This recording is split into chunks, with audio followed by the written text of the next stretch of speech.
संगमनेर तालुक्यात 17 मार्च रोजी घडलेल्या अल्पवयीन मुलीवरील ॲसिड हल्ल्याच्या धक्कादायक घटनेनं संपूर्ण परिसरात खळबळ उडाली आहे।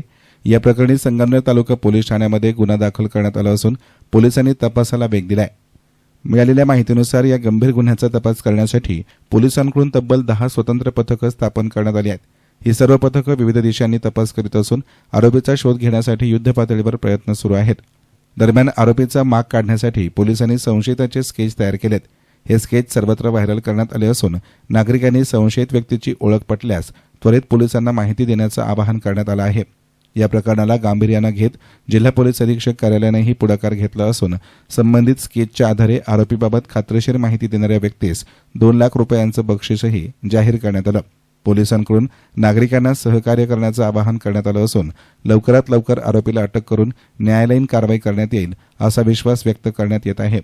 दरम्यान पालकमंत्री नामदार राधाकृष्ण विखे पाटलांनी प्रवरा ग्रामीण रुग्णालयामध्ये जात पीडित मुलीची चौकशी केली आणि कुटुंबियांशीही चर्चा केली। संगमनेर तालुका पोलीस स्टेशन हद्दीमध्ये 17 मार्च रोजी एका अल्पवयीन मुलीवर ॲसिड अटॅकचा प्रकार झालेला होता। त्या अनुषंगाने संगमनेर तालुका पोलीस स्टेशन या ठिकाणी गुन्हा दाखल करण्यात आलेला आहे। हा गुन्हा दाखल झाल्यापासून संगमनेर तालुका पोलीस स्टेशन, संगमनेर शहर पोलीस स्टेशन, DYSP कार्यालय संगमनेर, त्याचप्रमाणे जिल्हा पोलीस अधीक्षक कार्यालयातील LCB कडील पथक असे वेगवेगळे 10 पथकं यातील जो संशयित आरोपी आहे त्याच्या शोधासाठी काम करत आहेत। सायबरची टीम यामध्ये काम करत आहे, फॉरेन्सिक टीम यामध्ये काम करत आहे।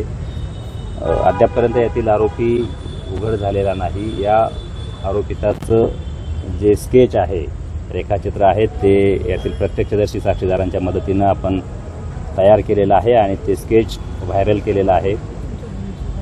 जिल्हा पोलीस अधीक्षक अहिल्यानगर यांनी या स्केच पाहून जे कोणी यातील संशयिताची माहिती देतील अशांना 2 लाख रुपयाचं बक्षीस देखील डिक्लेअर केलेलं आहे। सर्वच नागरिकांना देखील या निमित्ताने विनंती आहे, आवाहन आहे की जर कोणी या स्केचमधील किंवा या ॲसिड अटॅकमधील संशयिताची जर कोणी माहिती देत असेल, गोपनीय ती माहिती ठेवली जाईल आणि त्यांना हा गुन्हा उघड करण्यासाठी त्या माध्यमातून पोलिसांना देखील मदत होणार आहे।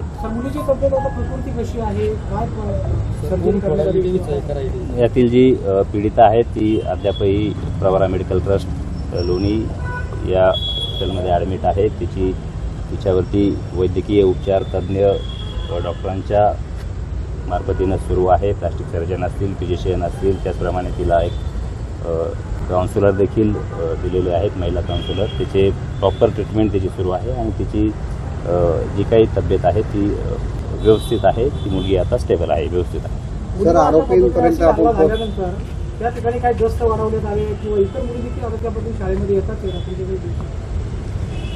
त्या शाळेच्या परिसरामध्ये आपले महिला अधिकारी, महिला टीम, जिल्हा पोलीस अधीक्षक, त्याचप्रमाणे आपले नाशिक जिल्ह्याचे विशेष पोलीस महानिरीक्षक यांच्या सूचनेनुसार देखील आपण नेमलेले आहेत।